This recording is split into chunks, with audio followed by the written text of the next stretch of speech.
Super secret, best way to increase your AOV. We're going to cover that right here. All the YouTube buzzwords are happening. Let's dive in.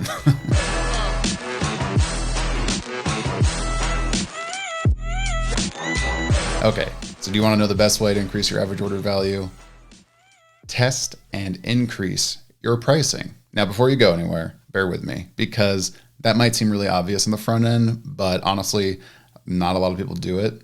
And most of you are going to be having too low of a price. Okay, especially if you've been testing and doing conversion rate optimization and getting to a decent conversion rate. So we're going to dive into a little bit what can happen when you mess with pricing in a good way. Because here's the thing, upsells, order bumps, all those kinds of things only increase a percentage of orders. Okay. And probably anywhere from 30 to 50% of orders. Whereas increasing pricing will obviously increase every single purchase that comes through that form. Now, the big worry you're going to have is, but if I increase my pricing, my conversion rates will drop.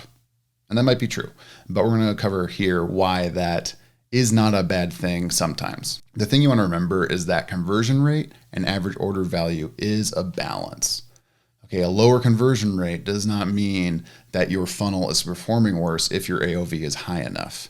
And vice versa, your conversion rate might be really high, but if your AOV is low, you're going to really struggle to scale and be able to pay a customer enough to actually be able to, use affiliates well, or pay Facebook campaigns or pay YouTube ads, right? You need a good balance of both to have a scalable campaign. So let's break down an example here.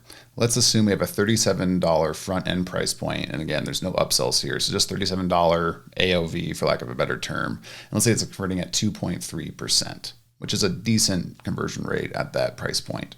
That gets us an $85.10 revenue per visitor. Now, technically, revenue per visitor is like traffic divided by revenue you're coming through. I like to look at it this way, where it's like AOV times conversion rate equals X, right? So you get $85.10 here. Now let's compare that to, let's say, a 50% increase in price at $57, and let's assume that the conversion rate dropped to 1.8%, so below 2%. Oh no, right? 22% worse.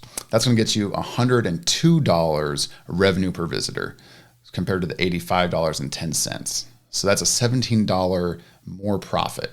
And this might be a little confusing to think about, right? Like, well, $17, what does that mean? Well, let's look at over a course of a campaign. Let's say you've got 10,000 clicks to both.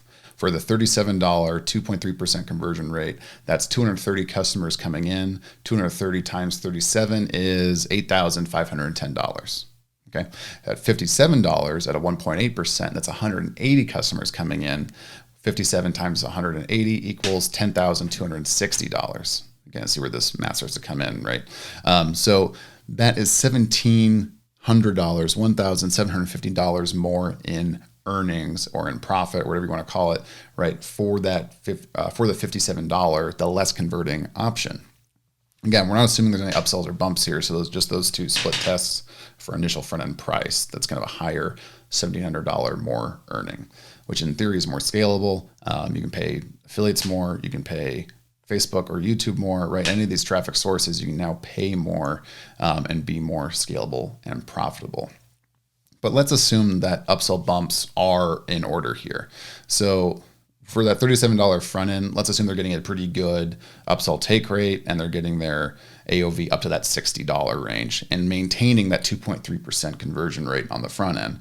That would give you $138 revenue per visitor.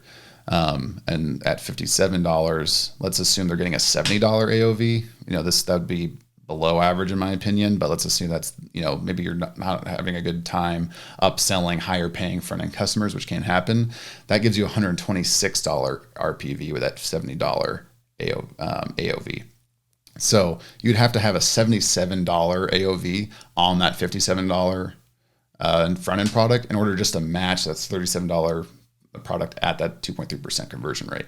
That's where upsells and bumps can really start to move the needle with a lower ticket offer, with everything else being equal. Okay, so how can you leverage this? If you're someone that's just starting out and you don't have upsell products. Like, I only made the one product. I didn't know I needed upsell products. Try testing with a higher price point. If you're value stacking well, if you're layering and shipping well, right? If you're doing all these things to really sell the customer on the benefits of your offer, you might be able to get away with a higher price point if your offer can still back up and deliver on a higher price point. And if you can, your average earnings are going to increase. And then as you add in upsells, which you should be doing too, and you're getting that AOV up, at that point, it might be worth testing a lower price point. Can you bring in more customers with a higher conversion rate while maintaining AOV and keeping these metrics in mind? Now, this can get even more confusing as you look at profit margin, things like that. Maybe the 57 front end brings in a higher refunding purchase because maybe your product isn't quite up to snuff on a higher ticket price point. If that's happening, if your refund rate is too high, right, you might actually not be as profitable as you think you are, and maybe a lower ticket brings in a better customer for you. The reverse can be true too, right? I've seen, this is all anecdotal, but I've seen people increase prices and their conversion rate goes up because customers are now like, right, they might be looking, oh, this sounds great. Oh, this feels too cheap. Like, why do I have to pay $7 for this when it's promising I can do everything, right? That seems some disconnect versus a $97 product. They go, oh yeah, this backs out to what I would expect this to pay, or for me to pay for something that would change my life like this. So pricing can be reflected of what features and benefits you're selling the customer to. And really it's going to be a balance of conversion rate and average order value, and focusing on both and how they both can affect your overall earnings and profitability, or how you're going to be able to scale to that next level. And I'm doing a lot of this with my hands, but do let me know what questions you have in the comments below. Diving into the math here can be a little confusing. I'm a creative writing major, so I get it wrong all the time, but it can be a lot of fun and really unlock some big potential for your offers. Don't forget to like, comment, and subscribe if you found value from this, and do let me know what you're working on next in your funnel. Cheers.